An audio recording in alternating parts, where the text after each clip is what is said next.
right, welcome, week 6. Man, this thing is we're cooking. We're moving fast here at Primetime Props. Today, of course, I'm joined by Luch, Justin Carlucci, Keith Eister, and playing the role of Justin Bales for today's matinee, Thunder Dan Palio. Welcome, Thunder Dan. What's up, guys? Glad I could be here. I hope I can fill an ad really for Justin. He's a pretty sharp guy, so I'll do my best. So, Dan, before we get going here, you got to, we wrote a baller, correct? Yeah, yep. Very And good. do some betting stuff on the side on my own here with my Substack. But been with Rotoballer for 5 years and a lot of DFS, a lot of season-long stuff, and betting stuff too. Just a little bit of everything. And tell everyone where we can find you in your Substack. Yeah, just if you want to, I'm on Twitter at ThunderDanDFS, and my Substack's linked right in there. I do basketball, baseball, football, pretty much the big three all year round. So. And I gotta ask the one question that is obvious. How'd you get the name Dan? No, where's Thunder come from? Tell me about Thunder. Yeah, no, it's well, if anyone's familiar with the NBA from the '90s, the great Dan Marley from the Phoenix Sun that was his nickname, and I was playing high school basketball. Yet I'm actually more of a football player. I was offensive lineman out on the basketball floor, so really mainly I was really good at setting illegal screens and fouling really hard. And so my buddy said Thunder Dan, for some reason, Dan's bringing the Thunder or Thunder Dan or something like that. And it kind of stuck. And I just kind of ran with it. But yeah, it is a homage to the original Thunder Dan, who was Dan Marley with the Phoenix Suns. Great player. Fun fact, I knew a girl that had sex with Dan Marley. So there you go. Not with me, but with him. So it's not a great story, all in all. All right, let's kick it off here. We're starting off. Are we starting with the 1 o'clock game? Or are we going to London? I don't even remember. I'm starting with the main slate. I threw everybody off with my sex story. It's not even my sex story, just a sex story. People have sex. What are you going to do? All right, we're going. We're starting with the Steelers and Browns. Steelers 5.5-point favorites. Total of 38.5. Thunder Dan, I know that the Steelers are your team. Anything you like over there for the Steelers this week? There's one spot for the Steelers. I've been betting this spot every week, and it's Jaylen Warren's receiving yards. They love to throw him the football. He was out 2 weeks ago, but he's coming off the bye, and the Browns are very difficult to run on. So one thing I like to do is I target kind of pass funnel defenses with running back catches and receptions. And Jaylen Warren's, I think, gone over his number every game he's played this year. So it's a pretty low number. I think it's 18.5. See if I got that right. Yeah, it's everywhere. I mean, you get as low as 15.5 at Fanatics, it looks like. Yeah. Fanatics always goes low. But yeah, I just, for some reason or another, they maybe it's Aaron Rodgers with his kind of dump off. He has a tendency to dump things off very quickly, and if he gets pressure, or they also just like to scheme him the ball out in the flat as part of their Arthur Smith offense. But that's been a go-to for me all year. Feet on the ground out there, Pittsburgh-wise. Any concern about Gainwell getting a larger role after what he did 2 weeks ago? There has been some talk about that, some buzz about that, but I don't think they're going to punish Warren. He had Gainwell had a great game against Minnesota, but I think just about anybody would have. Minnesota's been just terrible up front, and so I do think he'll probably stick with that, kind of spelling him, on third downs or getting at maybe 30% of the touches. But I think Jalen steps back in his 55-60% snap share. All right, Keith, anything that jumps out at you in this game? Yeah, I wanted to attack this game through Jaylen Warren as well, and I think Dan's taking of the receiving yards is really sharp. He mentioned Cleveland's rush defense, which I think is the best in the NFL. They've allowed the fewest yards per game so far. So an under on Warren's rushing yards would also protect you against kind of that uncertainty of the role, because Gainwell did play really well last week, or the week before. They had the bye last week, but in week 3 we saw Warren play 80% of the snaps. So I think what Dan said about 55 to 60% of the snaps for Warren is probably right, and that's where they settle with this backfield. But really tough matchup for Warren. Uncertainty in the snaps. I think he can play the under rushing yards as well. Yeah, in the receiver room, Isaiah Bond has been playing a bunch here recently. He's up to 55% of the snaps now in at least 3 straight weeks. His number is sitting at 27.5, I believe it was. Don't mind a look there at a low receiving yards number. Luch, you got anything? First of all, if you like these beautiful widgets on the screen, you're in luck because we're going to have them over there at Props. Our tech team, led by our guy Bill, has been grinding away, and this is beautiful here. You can see all the odds, all the prop lines on every major book. Nice little search function here so I can follow along as we're bouncing around. So big shout out to Bill and our team there at Props. Big things happening over here, which is an awesome asset when you're line hunting, especially early in the week, trying to get that CLV that just seems to crush me no matter how far ahead I am. That's just how it works. I'm glad we have a Steelers fan here because I am curious and I need to know if, we're a quarter of the way through the season. So is it too soon to make a verdict on the Pittsburgh pass defense? Because I kind of like Dylan Gabriel. I never thought I would say these words, but I saw Pittsburgh is allowing the highest adjusted completion percentage to quarterbacks, and we're in October. So, am I crazy here for doing that, Dan, or what? Not at all. I think that makes a ton of sense, especially with the fact that we saw last week. Gabriel played well. I think they want to get him to get the ball out quickly. If you can get the ball out quickly against Pittsburgh, and I think you're okay. When it's those guys that hold the ball are a little more immobile, kind of like we saw with Carson Wentz that run into trouble with the TJ Watt pressures. But I think that's a really low number. I like that, and I was just trying to figure out who he's going to throw to. The tight end situation is so tricky because it's I really want to bet Njoku. It's a nice low number at 35, but he kind of keeps alternating good weeks with Fannin too, and who's not going away. So I almost bet the Gabriel number. You might talk me into it, but the rest of the receiving room is just really tough to figure out. Just generally speaking, and I'm sorry, Jeff, I'll throw it back to you. Just in terms of season long and best ball, Judy and Njoku were killing some folks for sure. At least we got Quinshon Judkins out of this Brown situation. But all right, well, go ahead, I actually have two questions. Question number one: am I blurry? Because I look blurry. I don't know what happened to my camera or why I'm blurry, but I think if I look blurry, that's why I'm not fading out of existence. I look okay to you. You look like what it looked like when I was watching the Yankees get eliminated by the end of the night. So I have no idea. I have no idea what's happening. So just I think I'm better looking with this blurry look. So that's good. Number two, you mentioned Judkins. He's touched the ball. I think he's had 21 or 23 carries in the last two games. Both horrible losses. They're clearly feeding him the ball. This game stays close. What's his prop? What's his over? A touchdown, sure. What about his rushing yards? I think they're gonna give him the ball no matter what. That's a little high, but he's going to touch the ball. He's getting 20 carries no matter what, right? Most likely, yeah. Depends what the script is. Keith, maybe you can touch on that. It seems like although his receptions numbers haven't lit the world on fire, they are not shying away from using him in the pass game. He's at least running some routes. So, I got any take on Judkins? I like it. I think the volume is going to be there, even if the game script doesn't go well for him. It did it the last 2 weeks, right? They're going to keep him involved either way, so I don't mind it. All right, I'm glad I brought that up. Anything else out of this, guys? Or are we moving on? I think the Browns could pull off an upset. I think the Steelers are frauds. I'm honestly, one of these weeks they're going to lose. They're just not good. It's been an absolutely brutal sports week in Pennsylvania and the tri-state area between whatever happened to the Eagles last night, and I'm ready for some AJ Brown cryptic tweets, and the Phillies just got, and the Yankees, and Penn State lost. Steelers lost. Damn. Yeah, I don't know. I keep betting against the Steelers because I don't believe in them, and they keep winning. So maybe I'll just not bet against them this week. All right, let's go to Miami, where the Chargers are coming to town, coming 3,000 miles across the country as 4.5-point favorites, despite missing approximately 18.5 offensive linemen. Total there set at 43.5. Nobody came to me pregame with anything here, so I'm going to throw it out into the wilderness. Anybody like anything? All right. Go ahead. I'll bite the bullet and go first. And I didn't love it, but earlier this week, Hassan Haskins was at 29.5.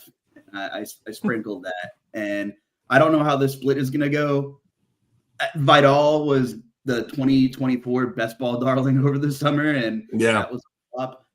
They kind of split the workload last week in a small sample size. I don't know. I'm just assuming here that they can play with a lead, hopefully, at some point. And Hassan Haskins is the bigger body. You would imagine he'd be used on early downs a little more. I mean, I don't think it's unreasonable for him to have like 8 carries against the same defense that Rico Dowdle dismantled. Yeah. Keith, what do you think? I'll throw it over to you.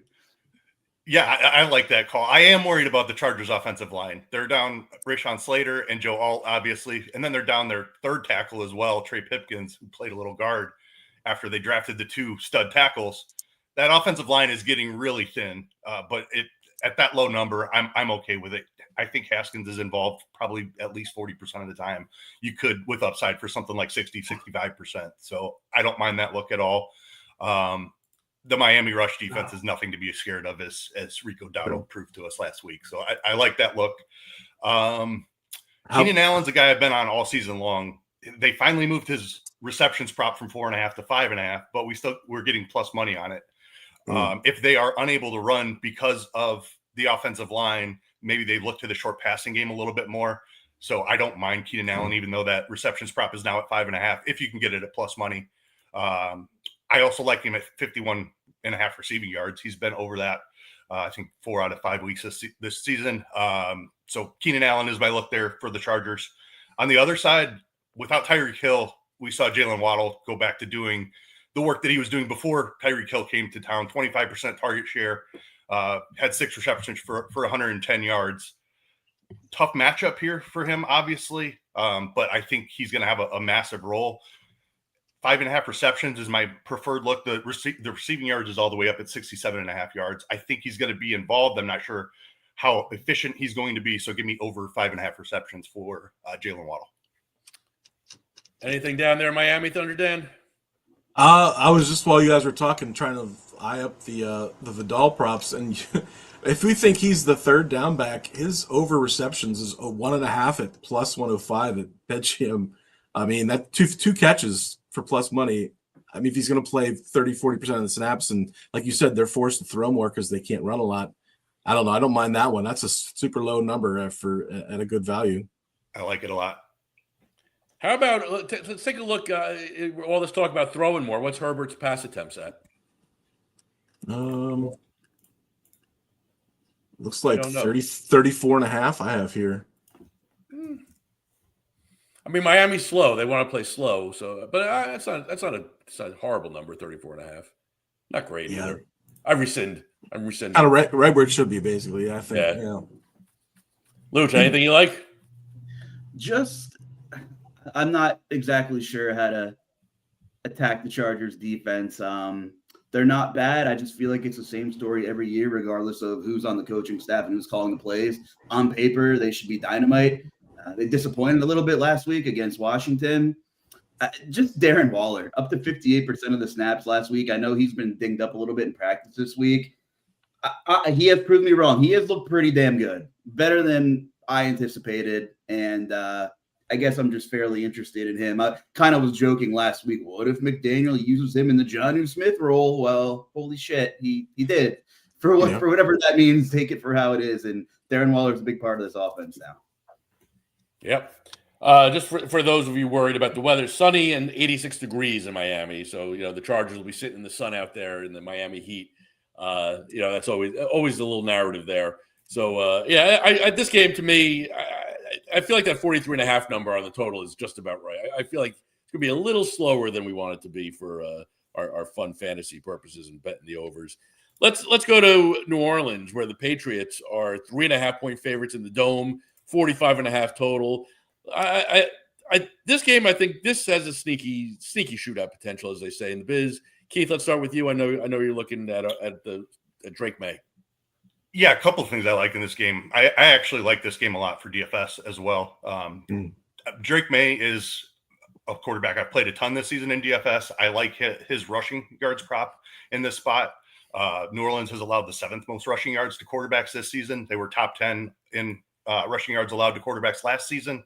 So really good spot for Drake May. He hasn't been running as much the last couple of weeks, but he does have 2 games where he's up over 30 rushing yards.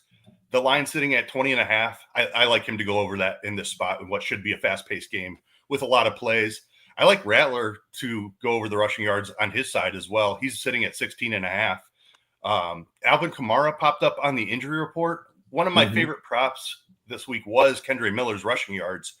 Obviously, if Kamara misses, I'm in at 30.5 on that. It's not on the books any longer because of the Kamara injury report. So we're sitting really pretty in early there. But if that comes back up and Kamara does play and it pops back in at around 30 to 35, Kendre Miller has been more involved here recently. So I like that. I mentioned it last week.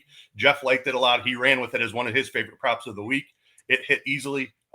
He was up to 39% of the snaps last week. So Kendre Miller, if Kamara is active, I absolutely love that spot. Honestly, yeah. I'm starting to think even if Kamara is inactive, how high could the number possibly? Yeah, I mean, get? if it's going to be up in the high 60s, I would think, which then becomes a little bit scarier. I don't think it'll be that high. I don't think it'll be that. You don't think so? Nah, because he's gotten no respect so far this year anyway. These numbers have been low every week, and you've been hitting it. So yeah, I think I'm gonna say 57.5. I'm on record. I'd be in at that number. Yeah. All right. Who else is going to carry the ball there? I mean, nope. Taysom Hill. Well, you make a good point there. Maybe. We don't know. Dan, I know you also have some eyes on this game. Yeah, I was looking over on the New England side at Stephon Diggs. Just the last 2 weeks, 41 and 43% target share. We saw him go nuts last week, 10 for 146. Against Carolina, it was 6 for 101. He's sitting at 59.5. That's just such a low number for a guy that seems to be kind of taking over the wide receiver room and asserting himself as the wide receiver one. We know the New Orleans pass defense is not good, and if we expect Drake May to throw a lot, and like I said, a lot of pace, a lot of plays, then I think Steph Diggs can go over 60 yards pretty easily. You know what I love doing sometimes when I see that 60-yard number for either a receiver or a running back, ask myself, is Stephon Diggs going to go for over 1,000 yards this year? And if the answer to that is yes, then over 60 is yes, right? Because you do a little bit of math, 60 times 17, we're over 1,000 yards, blah, blah, blah, right? Yeah, and using that as a barometer, right? And so, yeah, I really do like that. Luch, what do you got on the docket here? Yeah, I like Diggs, and what surprised me after last week's numbers came out is that he only played 50% of the snaps last week. In week 4, he played 63%. I was pretty hell-bent that we'd see at least 70 last week. That wasn't the case. But when he was out there, boy, there was no secret what they wanted to do. He got absolutely fed. So the last 2 weeks, 39% target share, 54% air yard share, according to Fantasy Points. The same Stephon Diggs that couldn't get a ball outside the line of scrimmage when he was in Houston before he got hurt is now the catalyst with Drake May. So the one thing that has stayed relatively consistent is New England's throwing the ball much more than I thought they would. And I think, that has a little bit to do with the OC and the philosophy there. 9th highest neutral pass rate in the league, according to Fantasy Points, which is more good news. And, unless Mike Vrabel, who loves his veterans and loves his guys who can block, and he's old school, unless he freaking takes the training wheels off of Travion Henderson finally, he's going to have a just god-awful clown car of a committee with Ramondre Stevenson that keeps fumbling, and Antonio Gibson's hurt now too. So, what are you going to do? Some would say, well, if Henderson's out there, maybe they'll run the ball a little bit more. But he's a pretty darn good pass catcher too. So I think having Henderson out there actually helps Drake May's case to kind of keep trending in the right direction, because he's a yak monster. He makes guys miss so much and so easily that I'm kind of with you guys. I don't want to overreact here, but I do think it's wheels up this week for New England. Listen, if you loved my Daniel Jones for MVP and loved my Jaden Daniels for MVP calls, have I got a call for you right now? Mike Vrabel, Coach of the Year. All right. Ooh. At FanDuel, I'm looking. He's at plus 850. I haven't shopped it. I saw a number the other day. The Patriots' rest of the season schedule so far this year, teams are at .305 winning percentage.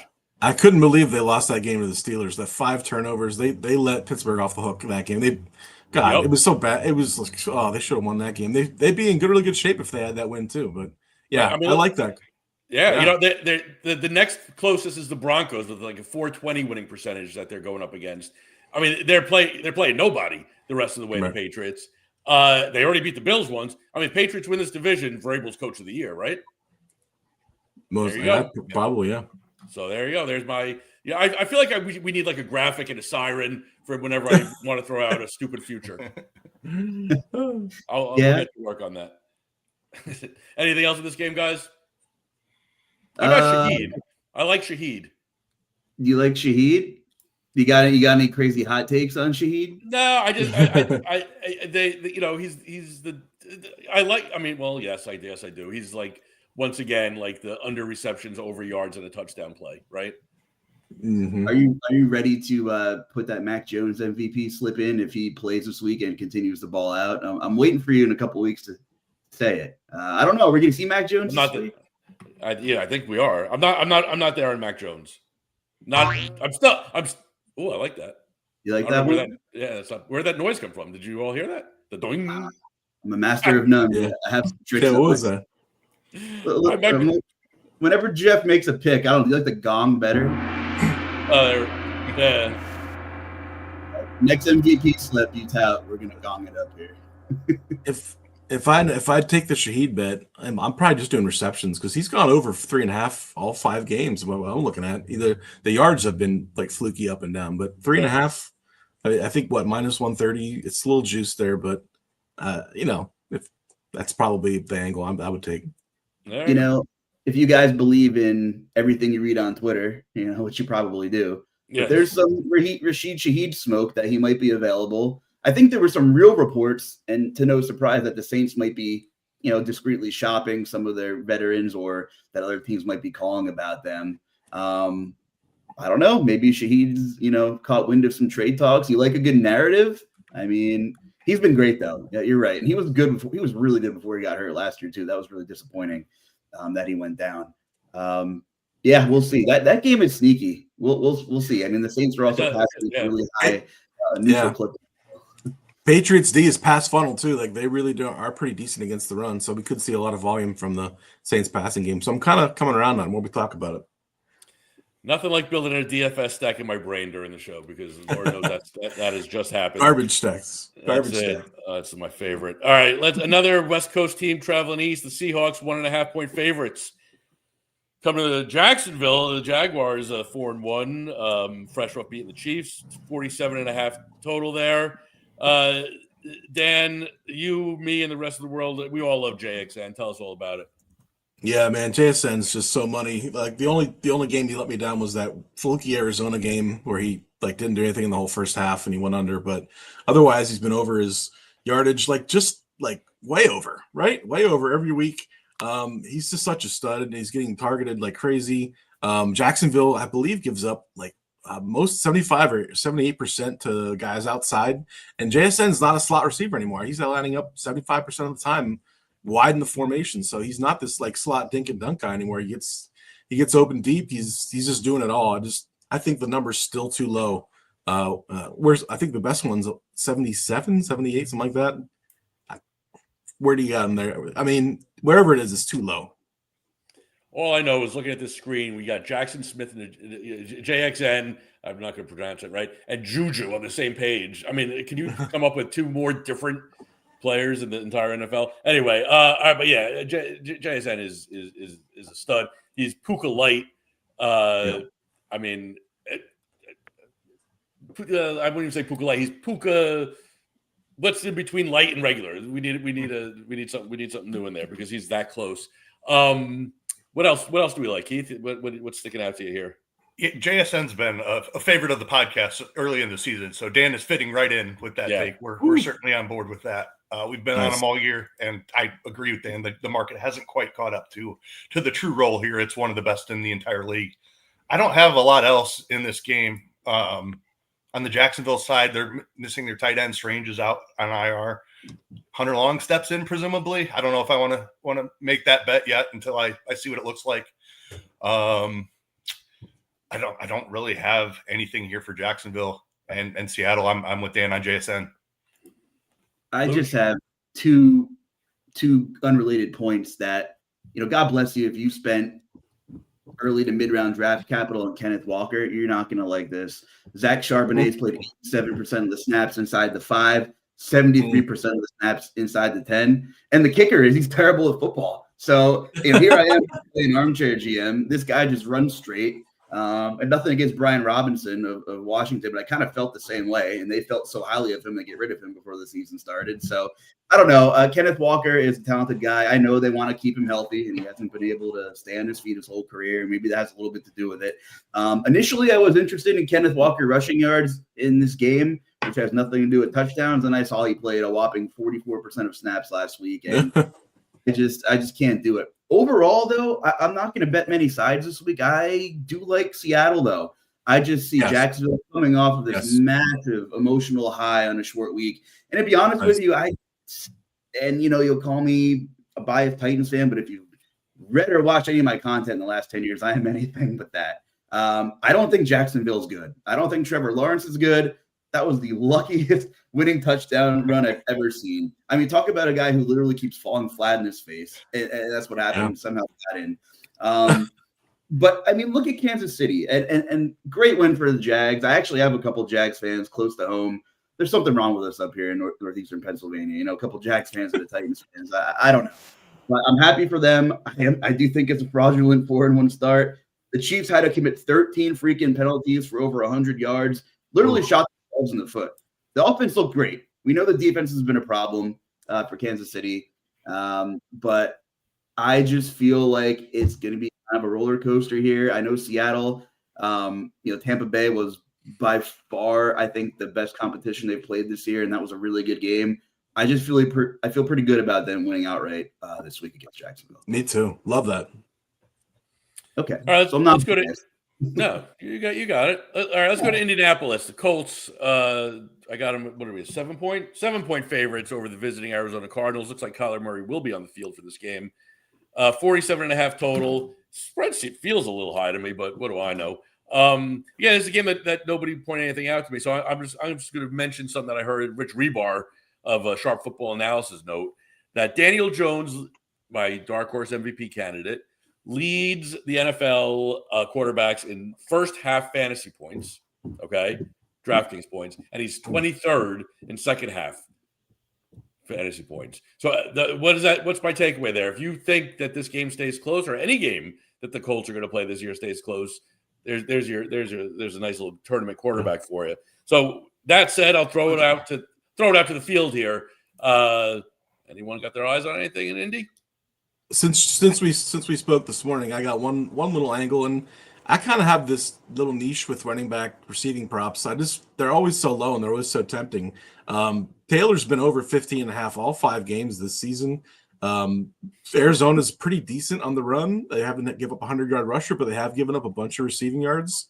I think there's something like 8th or 9th in the league. So it's just a low number, 15.5. You can get that at Fanatics, I think 140. Even up around 16.5, 17.5 if you want to, get better numbers on it. I still think that's a doable thing. They've kind of used him in the passing game more than dumping off the ball and screens and short passes to kind of as extension of their run game. So I kind of like that one if I had to pick one. How about a little? Let's take a walk down. I haven't even heard anyone talking about this narrative. Marvin Harrison Jr. coming back to Dad's house. Good one. I'm creating narratives here. Not that I'm going to bet it because they can't figure out how to get him the ball the right way. But, outside of that, I like it. Keith, anything that you like in this game? Nothing really for me. I don't mind the Marvin look. He looked a little better. I've stated before, he looks pretty uninterested this season. He's starting to come around a little bit. He's been more involved the last couple of weeks. Maybe this is a week back in Dad's house. So I don't mind that call. I was looking at Daniel Jones, trying to figure out an angle there. The Cardinals are a pass funnel defense. His passing yards was all the way up at like 236 when I saw it. Yeah. I do see a 231 out there now. I don't mind that. I would still like that to come down a little bit before I jump on it. If you can get it under, if it falls under 230, I think I would be in on Daniel Jones over passing yards. Do you remember when we got Jones at like 208 week 1? It was beautiful. Bales has been on the rushing end or the passing and rushing for Daniel Jones all season. So he's been another favorite of the pod. I got one more if you're interested. Alec Pierce is going to come back this week, and his receiving yards is at 29.5. I mean, he's been well over that in all 5 games. Daniel Jones really seems to like him a lot. He's the reason why I didn't bet any Pittman or Downs props, because I was worried if Pierce would play. And if Pierce is going to play and play, a decent amount of snaps, that's just a super low bar. Like, he's kind of their deep guy. He could clear that in one catch. Yeah, I like that call a lot. Indy is kind of, in a sense, like Buffalo. Love to run the ball, have, great running backs. They spread out their volume with the pass catchers. It's tough. That's why I hate for DFS. I hate anytime Buffalo's on a showdown slate, because it's a low volume attack and you got to gamble on who's going to catch the touchdown. I kind of get the same vibes with the Colts. Then again, I don't have Coach of the Year odds in front of me. What is Shane Steichen? Because he's the favorite. He's the favorite. He's the favorite. Okay, well, I'm not going to fit that then. But I'm really impressed with his play calling, and just the way he can manipulate the pocket for Daniel Jones. And it's almost like Sean McVay-ish. McVay's been a master of moving Matt Stafford around, but like not too much, right? Keeping him comfortable, but manipulating that pocket to kind of get some room. I just, I feel like more coaches, and it's a copycat league, they should be mimicking, some of these principles that, Steichen has done with Daniel freaking Jones. And this Colts offense, after everyone wrote off Michael Pittman, he's a bust. Well, just need a little competency back there. But I mean, Jonathan Taylor plus 210 to score 2 touchdowns. And at this point, it's kind of warranted. I've been kind of keeping tabs on 2 touchdown props as kind of like an indicator for DFS. And honestly, mostly everybody that's been inside of 3-1 has scored at least twice. And it's nothing I want to bet, but the Ashton Genty week, I talked about it last week. I don't think he had a rushing touchdown up until that point. He had 3. He exploded against the Bears. I mean, we knew the Bears were, a terrible run defense, but it's interesting kind of the correlations you can make. And we know Vegas is right more often than they're not. 210 for JT to score twice. I'm guessing he dumps it in twice this week, at least. Right. Crazy. Makes sense. Hey, he's unstoppable. All right. Can I interest you in another West Coast team traveling east? The Rams, 7.5-point favorites. Coming to Baltimore without Lamar Jackson, of course. 49.5. Is that right? Is that or am I note taking? 44. 44.5. That makes more sense. And breaking news. We love an under. Dan, who do you? There's somebody you don't like here, huh? Yeah, it's Derrick Henry. Let's and I know that's a sad day for Luch, because all those years he watched Derrick Henry run for his Tennessee Titans, but right now he's in a bad spot, man. It's just they don't have anything going on offense. Last week he was 15 for 33, right? Like barely 2 yards a carry.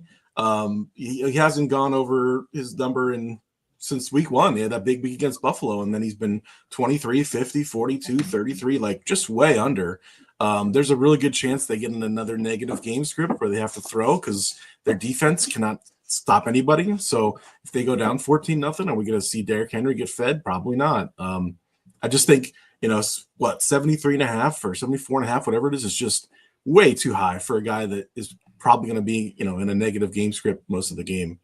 I love that bet. Yeah. Sad to see, but I do love it. What else we got here? Does Puka still have 2 arms and 2 legs? I haven't checked.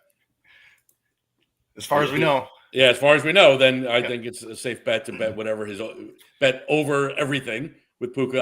I also don't even care. It's up there. It's up there this week. It's really up there. What is it? What's his reception? Did they move it to 8.5 or 8.5? 8.5 money. Yep.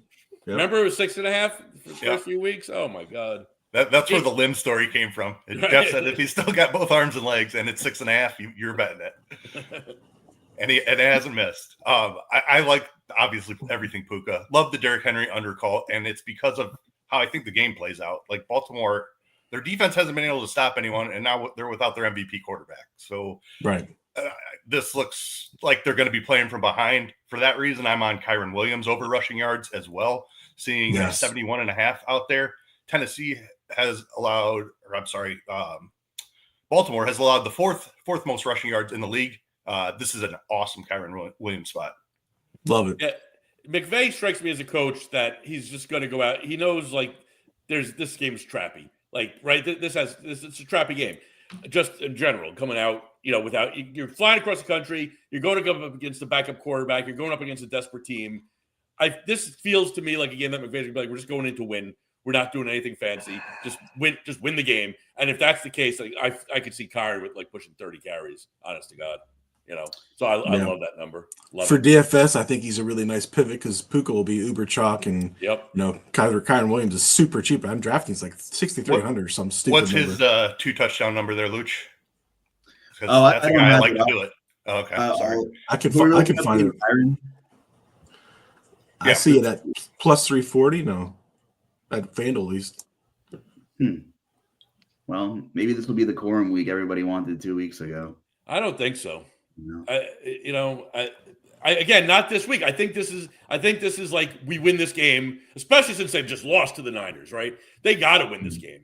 I just think this is going to and they should win this game. I mean, Baltimore is a broken team right now. I think they're going to play this close to the vest, just pound the ball, go home with a 20-3 victory or whatever, and be done with it.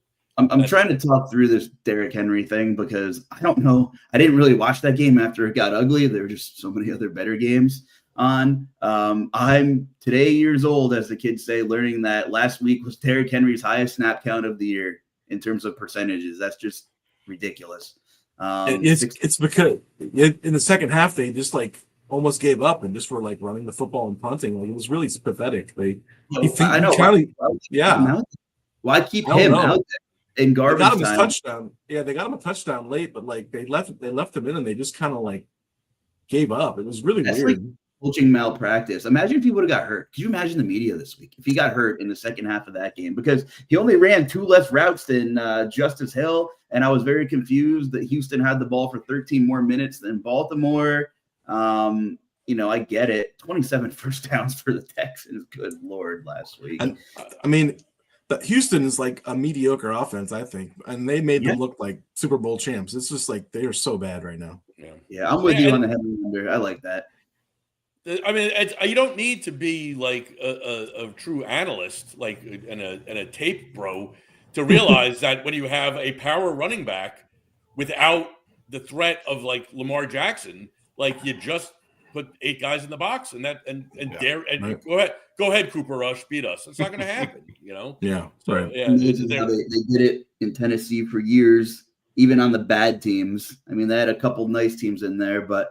Plus, he's old. I mean, let's not forget, he's getting, what's he, 30 something, which is, 32, like 33. That's old for a running back, especially, and somebody who's taking a lot of hits. Again, it just seems from a very, 10,000-foot surface, it seems impossible for Baltimore to be able to move the ball through Henry, But again, I'm the schmuck. I forgot to mention that. 3 experts in the schmuck. I'm the schmuck. All right, the Cowboy circus continues. It rolls on. To Carolina, 49.5 total. Cowboys are field goal favorites. I mean, who doesn't have this game circled? Keith, let's start with you. I'm not even going to pronounce this guy's name. Go for it. I'm not sure I know how to pronounce his name, but I like his role. I believe it's Flanoy. The R, I believe, is silent. I don't. Who has a silent R? There's no such. I've never heard of a silent R before. I think that is. Don't quote me on that, but that's what we're rolling with here. But 57% of the snaps last week with no CeeDee Lamb and no Kevontae Turpin. Lamb is out again. Turpin is looking like he's going to miss. The number is at 33.5. I like the over on Ryan Flanoy to have a real role here in this Dallas attack here against Carolina, who's not as bad of a defense as they were last year, but still nothing to be afraid of. Dak is playing at a really high level, so give me Flanoy over 33.5 receiving yards. What else we got here? Dan, I know you got your eye on Tet, yeah? Yeah, I love that call by Keith. I actually didn't see that number up earlier, so I don't know if that just went up but that's an obvious one. He's like my punt of the week for DFS too. Yeah. But on the other side, Tet has been the spot we circle every week. Has been Dallas's pass defense. It was Garrett Wilson last week. He got there late in garbage time, but he got there. Tet's been really good, and it's like the number one guy. What's the number? I'm sorry, I'm just catching up here. 68.5, 69.5. I just think it's a pretty low bar for a wide receiver one who's getting a 30% target share against arguably the worst pass defense in football. So, and I think Carolina can keep it close. I know I thought the Jets could keep it close last week and they didn't, but Dallas' defense is not good, and Carolina's got some guys who can make plays. So maybe high scoring, maybe close, could be a lot of fun for props and DFS. Javonte Williams. I feel like I like a lot of things with Javonte Williams. He's been awesome. He looks Awesome. great. He's been awesome. And, let's not, if we go back, 3-4 years, he was the darling of the DFS world. Everyone loved Javonte Williams. And a massive knee injury. Last year, he was not the same. Second year back from the knee injury, that's the year they said that, you can come back to normal. He's exceeding normal. Again, another stat I heard today, listen to the Rebar and High-Low on the Searching for Ceiling podcast. If the season ended today, Williams would have the highest yards per carry in Dallas Cowboys history. Wow. Better than Zeke, better than Dorsett, but better than Emmett, right? He's killing it, Better than Julius Jones. Wow. So yeah, I like all things Javonte. Even close game, not close game. Like you could go receiving with Javonte if you think the game's going to get out of control. Go rushing with Javonte if you think the Cowboys are going to control it. Yeah, I don't know. There's a lot that I like with Javonte. I think I'm going to hit a couple things there. Luch, you haven't spoken up yet on this game. Anything that stands out to you? I guess I'm just a little surprised if you would have asked me blindly to score 2 touchdowns. Whose odds would be inside of 3-1, Javonte Williams or Kyren? I would have said Kyren with Lamar inactive, but Javonte Williams plus 280 on FanDuel. Yeah. And I was looking at that. now I'm a little, I don't have a lot of conviction behind Javonte going off. He's having a great year. Carolina's defense has been hard for me to get a pulse on. Dan, I actually saw your tweet last week. You're going back and forth with some of your followers about Achane and I just pick up on some DVOA stuff, and I'm curious if you have picked up anything on Carolina's side of the football. With this matchup with Javonte, I'm sure people will be interested in Ferguson. I'm sure Javonte will be popular. It's going to be a big decision point, the whole Dallas offense. Yeah, it really is. I think Ferguson's your safest bet just because they're so bad against the tight end and he's getting such a massive target share. Pickens is so kind of hit and miss with, boom bust.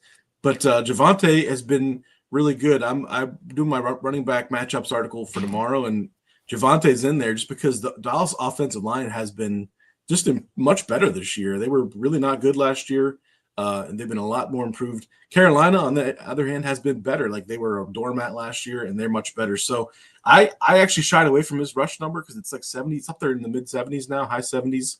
And for a while, his touchdown prop was free. Like he was like minus 110 or 115 for a touchdown, which was nice. And now it's minus 200. So you almost have to go with that 2 touchdown route. I really want to bet Javonte in somehow, but I haven't done it because we are seeing the market adjust, and like you said, Carolina's just like not that bad. They held Achane to 16 yards rushing. So yeah, I don't really know where I want to go with this game, and that's kind of why I didn't put anything down. I just on the Dallas side, I kind of stumped. Well, the other thing I really like on the Dallas side, I'm really talking about something to Dallas, by the way. Jake Ferguson, as you mentioned, he's nearing does he have all his limbs territory without CD in the lineup? So without CD. 12 targets, 9 receptions, 12 targets, 13 on 14, 7 for 7, and 7 for 9. I think he's at 5.5. I think you're paying some juice on it. But the Ferguson, and the yardage. 49.5. He's at 2 of the 4 games, but they're going to they pepper him with targets. So I'd even that the 6.5 at plus money to me. He's hit it off 4 games. I don't see any reason to stop now.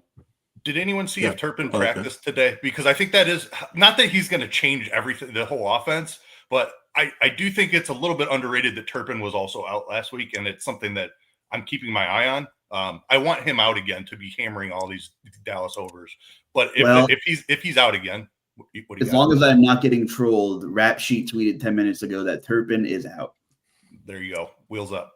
And so is Lamar officially. CD out. We kind of figured that. Miles Sanders again. Jaden Blue gonna get another chance at backing up Javonte here. Another best ball darling, depending on what month you. I got a lot of shares.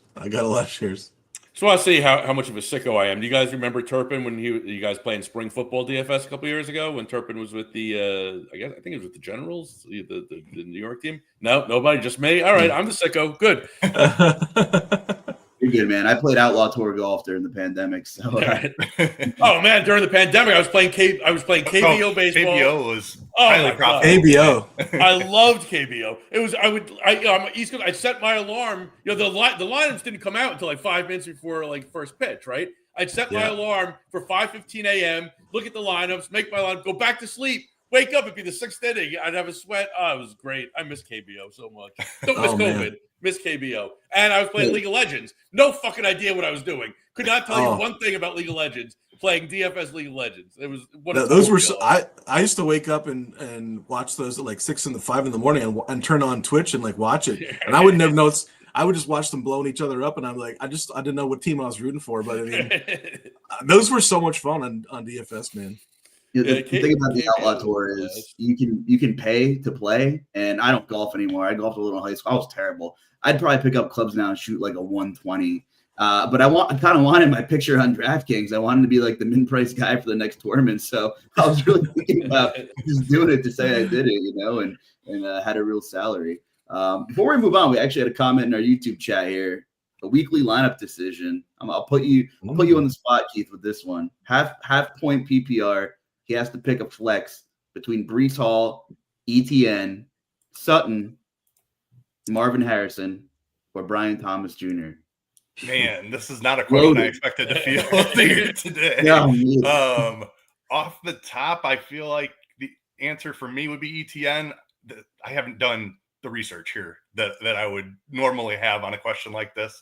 Breece has a really tough matchup, I know, and ETN's role has been awesome. So my initial lean is ETN, but take it with a grain of salt. I think he'll give you the highest floor, right? I mean, that's even a Probably. loaded team, man. That's a tough decision. Probably with the ETN. Anyway, American pitchers in the KBO, man. That was printing money too. Oh, man, I missed the KBO. I'm trying to think of that guy's name. Was it Dan Straley was pitching over there? Yeah, One of those guys. yeah. Straley was there. Yeah. Flexen was over there for a couple years. Yep. Right. was Eric Lauer there? Did I make that up? At what point No, was I think he was. He was before COVID, I think. Yeah. Like he was 19. He was over there in 19, I think. That was the thing. Guys would go over there and like reinvent themselves and like learn all these different breaking balls and come back and have success for a while, at least until everyone figured them out. But I'm telling you right now, if someone would sit down and make a documentary about us idiots playing KBO during COVID, I think that's a Netflix hit right there. I got a name for you. Just Drusimer Despagne was over there. Oh my gosh! Oh wow! There was a couple of hitters too. I can't remember any of the names now, but it was a lot of fun. Yep. All right, we're losing everybody here. All right, let's go. We got our 3-game late slate here. The ugly game. I feel it could be a sneaky, fun one though. Raiders 4.5-point favorites over the Titans, 41.5 total, which I feel is pretty low. Everyone here has the same idea. I also have the same idea, Mr. Jante, as I like to say. But yeah, this seems like a Raiders run game festival. Yes. Yeah, I think you could play any Ashton Genty prop that you wanted. He has looked amazing. Didn't have the pass catching role for a while. Now does have it. I just like the straight up rushing yards in this spot. Tennessee hasn't been able to stop anyone on the ground. I expect Las Vegas to play with a lead. Sorry, Luch. Genty should have a ton of work here. 72.5 rushing yards looks too low to me. Dan? Yeah, I'm going the other way. I'm going with receiving just because it's a low number, and that's my thing. It's 15.5. I'm counting on them, like seeing that throwing him the football is working. Like last week, 7 targets and 5 catches for 42 yards. And hopefully they make that part of their offense because I don't think their offensive line is all that great. It's kind of mediocre. So if anything, if they get a little bit of resistance in the run game, just throw him the football. The guy can do great things with it out in space. Yeah, I'm shocked to learn that he's plus 410 to score twice. Genty, I thought that number would be like 3-1. I don't know if it's because it's just a fairly low total or what, but outside of Jeffrey Simmons is playing at a freakish level, and it's a shame that this is probably his best year and it's going to waste. But other than him, there's no one else that can tackle on Tennessee. It's bad. Honestly, much like Jacksonville won the game against Kansas City, Tennessee got the win. But make no mistake, the Cardinals pissed down their own leg in historic proportions to lose that game. It was cool that they gave Cam Ward the chance to go down there, and he looked amazing in that less than 2-minute drill. Like, give me some more of that, inject that in my veins, as they say nowadays. But it should have never even got to that point. Like, that's a fireable offense right there for Jonathan Gannon, who's probably on his way out anyway. I don't know what to expect in this game because I don't think the Raiders are even a subpar team. I think they're bad, and I think Geno Smith is bad. But so are the Titans right now. Right. I will say this: give me Calvin Ridley, 42.5. I'm just gonna blindly take it. I'm just gonna blindly take it. And it was a really ugly start to the year. Third week with a new play caller after Clown Brian Callahan decided he's taken on too much, surprise. But if you guys are going to trail a little bit, it makes me feel a little bit better. Ridley had like a really discreet injury last week. He ended up playing a decent clip. What did he play? Like 60 some odd % of the snaps. I mean, last week he had a 41% air yard share, 23% target share, an ADOT almost 17. That's what you sign up for. That's what we all thought we were drafting in Calvin Ridley this year. And there's a total possibility that the Titans do a 180 and it's back to, atrocious football. But that late drive by Cam Ward, it gave me a glimmer of hope that maybe there's a little bit of competency moving forward. And that's all I could ask for. J.C. Latham's coming back. The offensive line might be better. So we'll see. I think Calvin Ridley will get the job done at 42.5. I like it. Yeah, I just built a Ward Ridley Gente DFS stack, and now you can play whatever. I think you can play whatever you want after that, right? Don't play Cam Ward. Don't play Cam Ward. Love Cam Ward. Don't do it. I don't know. This quarterback slate for DFS is ugly. I feel like if you catch lightning in a bottle, one of these low cost guys, I think you're in good shape, right? Mm-hmm. Yeah, I guess. I don't know. Listen, let me talk myself into playing Cam Ward and the Millie Maker, please. Let me have this. I'll leave you alone. I'm turning my notifications off on Sunday, though, so when it's a disaster, I'll get back to it on Monday. Yeah, it'll be ugly to watch. All right, let's go to where are we? Are we in, I don't even know where this game is. Are we in San Francisco for this one? The Bucks 3.5 points over. No, I guess we must be. Are we in Tampa? No, in Tampa. Tampa, yeah.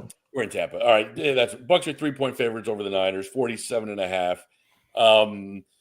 I think he's either the third or fifth best wide receiver in DFS points so far this year. Although he does play running back.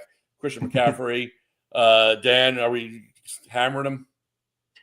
I mean, I've heard a lot of people talk about, it's got to stop eventually, right? Like, how high can you bet this receiving yards for McCaffrey? But I mean, it's all the way down at 48.5 on MGM. I mean, guys, he's over that 5 straight and cleared all of them, every game by like 20 yards, except one. And the thing is, it's a perfect spot for receiving a pass catching back because Tampa is a stone wall coming for the run game, and they just funnel everything to the pass game, and they give up a ton of receptions and receiving yards to running backs. So it's like the perfect spot for CMC for like DraftKings DFS and for his receiving props. So I just think it's still a low number for his massive role here, especially if Pearsall and Jennings don't play, and they're both trending towards being out. I think, right? Yeah. Well, yeah, Pearsall definitely. Ibuka, is this number too high to bet? Not with Chris Godwin out. I don't think Right. it is. Yeah. I mean, maybe you're just worried about systemic failure here for the Tampa Bay offense. But Ibuka's going to be the guy. That's for certain. The one I was on before the Godwin news was Rachaad White receiving yards. Has been a capable pass catcher his whole career. Now has the backfield virtually to himself. Tucker wasn't much of a threat last week. I feel like they trust Rachaad White more. They're going to go back to him. 80% of the snaps last week. That's a fantastic role. Rushing or receiving yards was sitting around 20.5 before the Godwin news. Looks like it's only up to 24.5 right now. There's still a 21.5 out there even. Rachaad White receiving yards is my look here. I like that. Luch, you got something you like?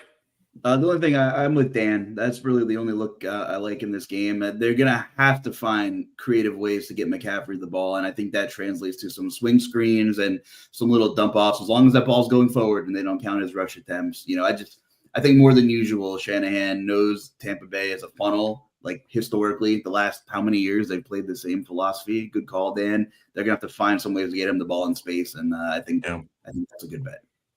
I got one more just if people are, looking for something. And we haven't talked a lot about tight ends, but Jake Tongas, it's 3.5 receptions and 35.5 yards. He had 11 targets last week, 7 catches, 41.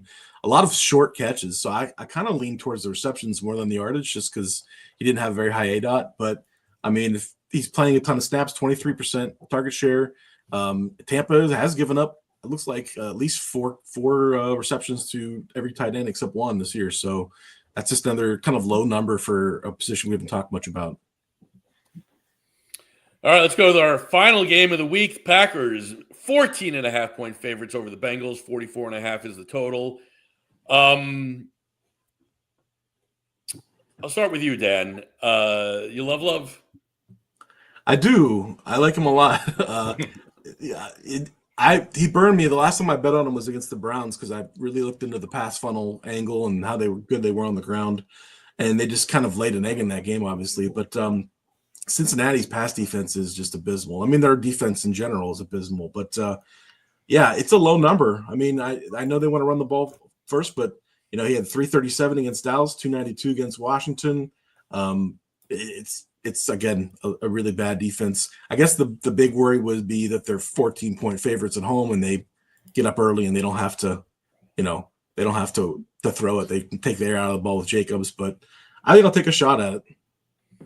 All right. I know Keith, as much as Dan loves Love, you hate Brown. Yeah, I think he touched on something really important. The Bengals are 14-point underdogs, and I don't think they have a chance in this game. Green Bay has come back to earth a little bit, but they're clearly the better team, especially with no Burrow for the Bengals. Their defense just is not there. And in a trailing game script, they have been taking Chase Brown off the field. He played only 53% of the snaps last week. Samaje Perine was up to 47%. If they're trailing by 2 touchdowns, he's just not going to be out there. So 45.5 rushing yards is just too many. If you wanted to play the over on Chase Brown's receiving yards, I'd be okay with that. But my look is under 45.5 rushing yards.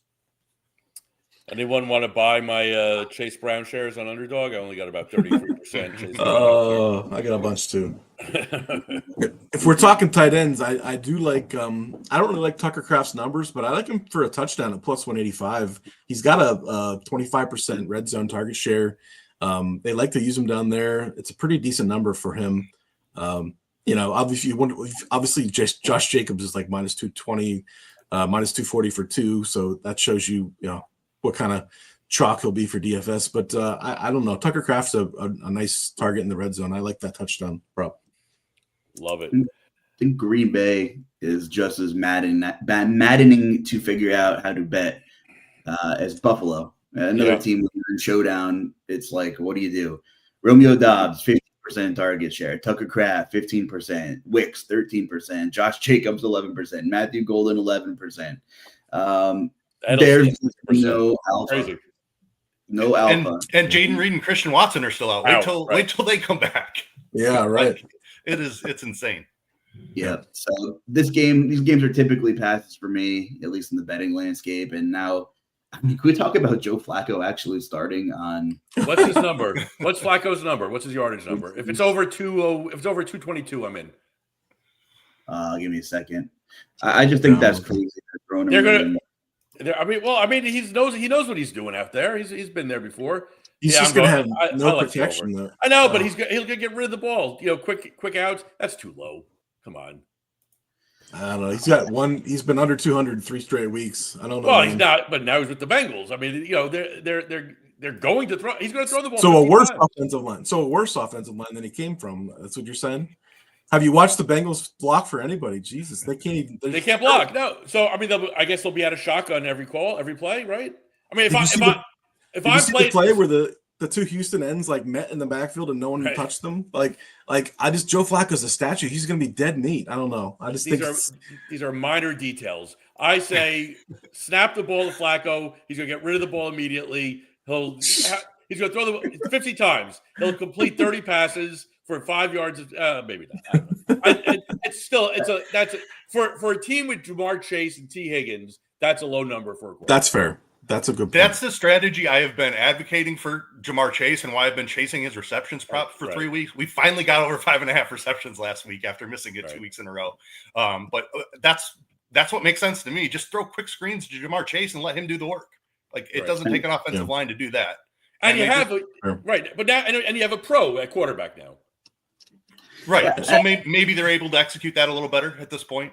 Right. I just don't know why haven't used Chase Brown that way all year. Like, why haven't they been using Chase Brown as a receiver, like on early downs? Like, it's baffling because that was where he was successful last year. It's been such a weird way that they've used him. Yeah, theoretically, they're the heaviest dog on the slate, I think. So I get it. There was a note that Jamar Chase is sick. He did a 10 walkthrough. They sent him home. Hopefully, he's good to go by Sunday. I don't know. I've had a little sniffles. I've been managing to get through the show, so if I can do it, Chase can do it. I'm pretty confident. All right, we did it all. All right, we're gonna go around the horn. Dan, I don't know if we told you this. We're gonna ask you for your best bet. So I'll start with Keith. We'll end with Luch, who's gonna take us out of here. So Keith, best bet of the week. What's your top prop?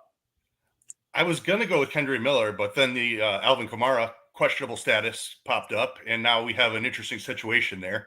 So I will pivot to Ashton Jeanty over 72.5 rushing yards.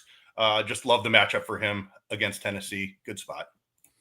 Dan, top prop of the week. Of the ones we talked about, I really think the JSN one is probably my favorite prop. It just feels like he's so involved, and they're really going to have to throw the football this week in a good game against Jacksonville. Just he's been so good, and that number just hasn't adjusted. I think that's the safest one. All right, and finally, Luch. I will take Keith's Jeanty prop and throw a little two-legger in to correlate with Ridley going over 42.5. So I think that's reasonable. We probably get some reasonable odds on that one. So we'll do that. And I'll pass it over to you before we get out of here. What's your favorite prop? Don't say Joe Flacco. I wasn't paying attention. All right, what's my favorite prop besides Mike Variable for Coach of the Year?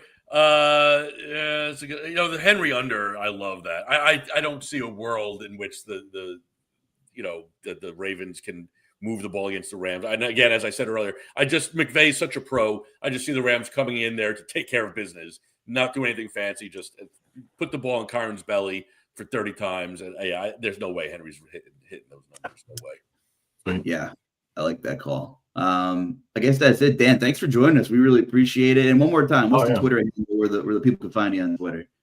At ThunderDan DFS. Like I said, I got running back matchups coming out tomorrow, and I'll probably tweet some bets out. Sometimes Sunday morning I do a little bets or a little tweet thread with like sneaky DFS plays too. So yeah, betting, DFS, all that good stuff, man. It was a lot of fun, guys. Appreciate it. You got it. For sure. Everything's free on props. All kinds of articles. I mean, we are loaded. We have college football, NFL. We still got some baseball content trickling out there. Before we know it, we'll be talking NBA, which is crazy, but we're so close to NBA. So, good game tonight. Can we talk Tigers Mariners for a minute there? Yeah, Game 5, Kirby and Skubal. You see that 5.5 is the total. Oh, yeah, that's a pitcher's duel, baby. I love it. I hope it. I want it to be 1-0, bottom of the night. 0-0 going to the bottom of the night. That's what I'm hoping for. Yeah, should be a good one. Yeah. Should be really good. Yeah, you're talking to a bunch of K-props guys here. So I didn't even look at the numbers today. I didn't even know the Skubal's numbers, but it's probably too low. I think it was 8.5. Was it 8.5? I think that's what I saw. Dude's gonna be throwing 100 in the 8th inning still because he's an animal. Yeah, that should be a great game. Great baseball games here. Usually when my team gets bounced, I need like a mental reset for 24 hours. But like I'm still into it. Like these series have been awesome. And the Cubbies and the Brewers. I mean, tomorrow, Keith, the Cubs fan in the chat. How are you feeling about the Cubs? Feeling pretty good. The starting pitching was real dicey there for a while. Matthew Boyd bailed us out with a nice one yesterday. So what's the matchup tomorrow? Who's starting five? I don't know that they've announced. I think we're looking at 2 bullpen games. Imanaga's going to be involved probably. I hope they go with an opener. The dude just can't keep the ball in the yard at this point. Yeah. So I think they'll go with an opener so he can avoid Churio in the first. That would be what I did. If they're going to Imanaga, I guess Savali's in the conversation for some length, but it's mostly a bullpen game, I think. And then Milwaukee's probably looking at Mizorowski after an opener. Oh, yeah. Ooh. Yeah, tough one. Hopefully he's a little wild. Great weekend, great time of the year for sports. You gotta love it. Lastly, check out our Discord. It's free where we pop in there. And also, if you don't want to look at our ugly mugs, you can find us on Spotify and Apple Podcasts as well. So if you got some errands to run, you could listen to us and talk everything NFL Week 6. So let's head out of here. For Thunder Dan, Keith, and Jeff, I am the Luch. Good luck. Have a great weekend, everybody.